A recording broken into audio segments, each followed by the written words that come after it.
আমাদের প্রাণে মারতে চায়, মেরে দিক, মেরে দিক, আমার মৃতদেহ উদ্ধার হোক এখান থেকে।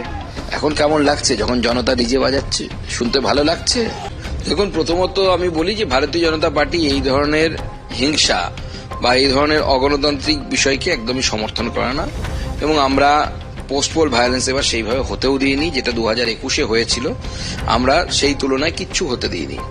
কিন্তু দ্বিতীয় যে বিষয়টি আসছে বারবার, যে অভিষেক বন্দ্যোপাধ্যায়ের প্রতি বাংলার মানুষের এত আক্রোশ কেন, তার কারণ হচ্ছে আপনারা যদি অভিষেক বন্দ্যোপাধ্যায়ের ভোটের সময় যে ধরনের মন্তব্য আমরা দেখেছি, গাড়ির উপরে উঠে হিরোর মতো মানে অ্যাকশন নিয়ে, যে 4 তারিখের পর দেখে নেব, এমনকি ভারতবর্ষের যিনি হোম মিনিস্টার, যাকে সবাই দেশে শ্রদ্ধা করে, হোম মিনিস্টার, প্রাইম মিনিস্টার, সমস্ত পদ সম্মানীয় পদ, সেই পদে বসে থাকা ব্যক্তিকে উনি চ্যালেঞ্জ করে বলেছিলেন যে ক্ষমতা থাকলে 12টার পর 4 তারিখে যেন পশ্চিমবঙ্গে অমিত শাহজি আসেন।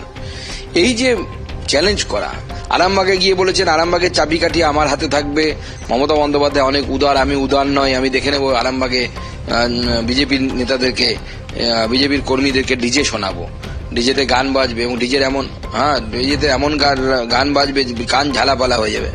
এখন জনতা ডিজে শোনাচ্ছে, শুনুক ডিজে কাকে বলে।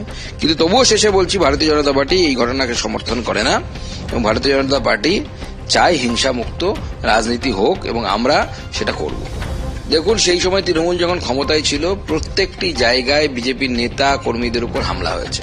বিরোধী দলনেতা তৎকালীন, এখন বর্তমান আমাদের মাননীয় মুখ্যমন্ত্রী শুভেন্দুদার উপর হামলা হয়েছে। আমার আগে দিলীপ ঘোষ ছিলেন রাজ্য সভাপতি, তার গাড়ি বহুবার ভাঙা হয়েছে। আমি রাজ্য সভাপতি হওয়ার পর আমাকে সে ডায়মন্ড হারবার যাওয়ার পথে হোক রাস্তায় ঘেরাও করে রাখা হয়েছে। আমি বজবজে গেছি, আমার কর্মী মার খেয়েছে তাকে দেখতে, সেখানে অকথ্য ভাষায় গালিগালাজ, ঘিরে ধরা, মারার চেষ্টা করা, জুতো ছোড়া, লাঠি ছোড়া, সমস্ত কিছু হয়েছে।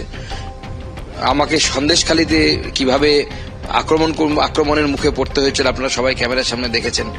আমার বাচ্চা মেয়েরা সেই ক্যামেরাতে দেখে কান্নাকাটি শুরু করেছিল বাড়িতে, সেই ধরনের ঘটনা ঘটেছিল, আপনারা দেখেছেন। বসিরহাটে ঘটনা ঘটেছিল, বসিরহাটে যাওয়ার সময় আমাদেরকে আটকানো হয়েছে। এরকম একের পর এক ঘটনা ঘটেছে এখানে বারবার।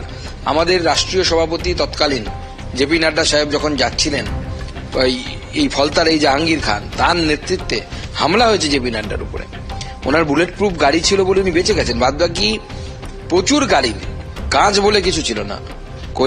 কৈলাস বিজয়বর্গীয় যিনি সেই তৎকালীন অল ইন্ডিয়া জেনারেল সেক্রেটারি ভারতবর্ষের ভারতীয় জনতা পার্টির, তার হাত থেকে রক্ত বেরোচ্ছিল, আমরা দেখেছি সেই দৃশ্য। আজকে তারা বড় বড় কথা বলছে, তখন শুনতে অবাক লাগে।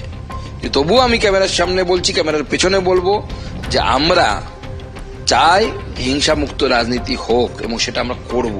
তৃণমূল পারেনি করতে, পারবেও না, আমরা করব। জন আক্রোশ তো আছে, মানুষ তো তৃণমূলের উপর ক্ষেপে আছে।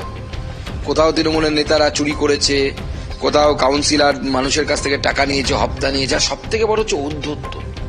এদের নেতাদের মানুষের সাথে যে ধরনের ঔদ্ধত্য আচরণ, যে ধরনের মানুষকে ধমকানো, চমকানো, আমাদের কাছেও মানুষ কাজে আসে, আমরা না পারলে হাত জোর করে বলে দিই দাদা দিদি পারবো না, এটা আমার ক্ষমতার মধ্যে নেই।